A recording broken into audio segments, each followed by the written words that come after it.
Now, first I got to say thank you to the group that helped organize this event. You did such a great job. Let's give them a round of applause for the Mat-Su Democrats for doing an incredible job for this convention. And as a politician, I want to thank you for one bar line because it gave me a chance to shake every single person because there was only one line to go. So thank you for doing that. Also, let's give a round of applause to the hard-working servers that are making sure the food is available, the bar is served. They do a great job. They're working very hard to make sure we are satisfied. Now, I have to say, you know, it was years ago that as Democrats, it'd be hard to imagine that we would have so many Democrats sitting in the Mat-Su Valley. Amazing. Thank you.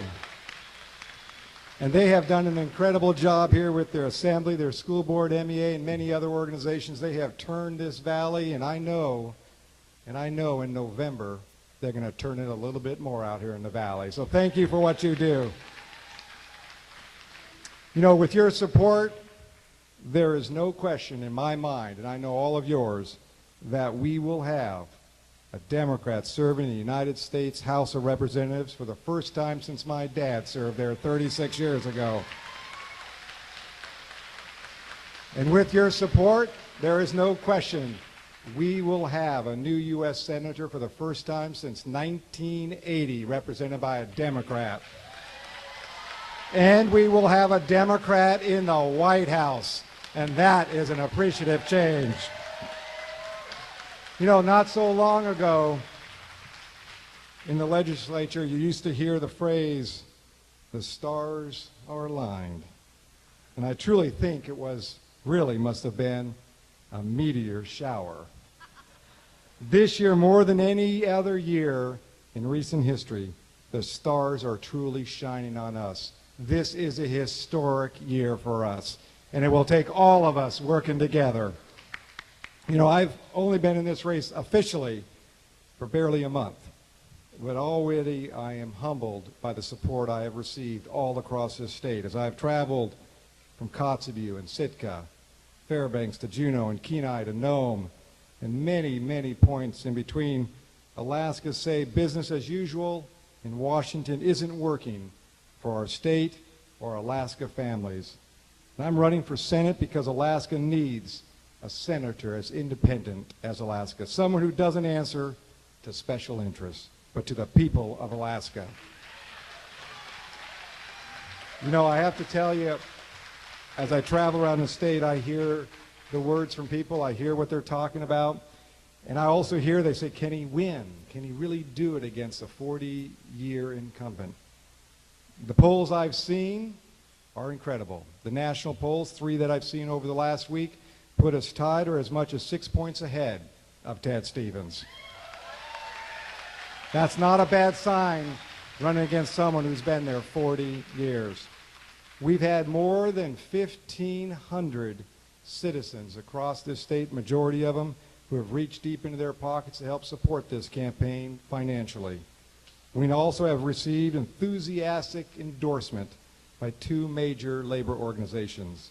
ACA Local 52, which represents 8,000 working Alaskans, and absolutely, and the National Education Association, representing 13,000 educators in our great state. The earliest endorsement by both of these groups. I believe they're with me because they agree that Alaska Senate should be leading the fight against the energy costs that are bankrupting too many Alaska families from Fairbanks to Juneau and across this great state.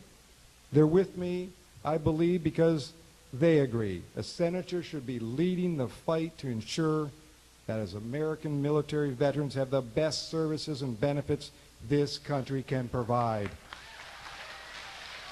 And if we can take just a brief second here and thank the veterans who have served, the military that are serving, and the families that are supporting them every single day. Thank them today. They're also here, I think, supporting me, and I believe supporting me because they want a senator leading the fight to address Alaska's unique health care needs and better access for every single Alaskan. They're here, I think they're supporting me because Alaska's senator should be leading the fight to expand Denali Kid Care so that every child in Alaska has basic health care. And I believe they're with me because Alaska's senator should be leading the fight to get rid of No Child Left Behind because it is a disaster for Alaska. And we need to empower parents and families and educators and communities to do the right thing for education, not Washington, D.C. They're because many agree that every senator should be leading the fight to put government out in the open with the highest standards of honesty, integrity, and transparency in federal government. I've always believed that if you're in public service, everything should be out in the open. In the mayor's office, we don't have secret meetings, and my personal finances in good and bad times have been open book. And that's the way I want to be, not only as a mayor of Anchorage, but as your U.S. Senator. You know, I'm proud to sit in this room and say I'm a Democrat, I'm proud of it, and I'm an Alaskan Democrat that is socially responsible, fiscally practical, and we recognize the right of privacy and individual rights. That's who we are as Alaskans. You know, every day, and I wasn't sure if I was going to use this, but throughout my time as mayor, I get people who I run into and come to me with documents or ice scrapers or needle thread and stuff like that that came from many years of my dad's service in public office. And I got this from someone in Seattle. They sent it to me, and it was an interest, and I pulled this out because of the speaker that comes up after me. It's called Forward into the 70s. I'm going to read you 4 things about a public servant. A willingness to serve the people and their needs. A dedication to solving real problems of your constituents. A commitment to improving the nature of life in Alaska, and participation in government, the holding of the public trust.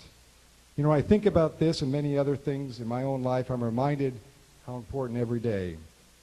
As I mentioned, this document was something written by my dad, who spoke to a graduating class in Metlakatla. 36 years ago, I lost my dad when he was 40 years old and I was 10. It had a huge impact, as you can imagine, on our family, in our state. People ask me, what would have happened if he had lived? I wonder what he could have accomplished had he lived another 30 or 40 years. And I think about that quite a bit. As someone in public service trying to make people's lives better, it's what drives me every single day. And that's how I look at life today. What can I do for the Alaskans so that 30 or 40 years from now, their lives will be better? And that's why this campaign is important. This election is critical and historic. It is about our opportunity to make a difference, not only for today, but for generations to come. I want to thank you for the chance to say a few words, and with your help, not only will we win this seat, but many more, and change the direction of this country and this state. Thank you very much. Another 30